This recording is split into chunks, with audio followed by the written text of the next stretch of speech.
চুম্বক নিয়ে এক্সপেরিমেন্ট করব। আমরা এখন ম্যাগনেটিক স্প্রিং বানাবো। ম্যাগনেটিক স্প্রিং বানানোর জন্য যা যা লাগবে, লাগবে 3টি রিং ম্যাগনেট, একটি পেন্সিল। তো চলো বন্ধুরা আমরা বানাই।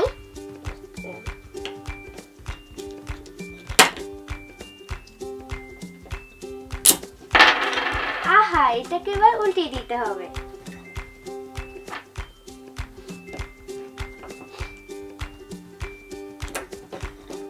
দেখো বন্ধুরা, এটা কিরকম পাওয়ার। এই ম্যাগনেটগুলো বিকর্ষণের কারণে এমন হয়েছে। বন্ধুরা, এই এক্সপেরিমেন্টটি করতে চাইলে চৌম্বকের চমক বিজ্ঞান বাক্সে সব পাবে।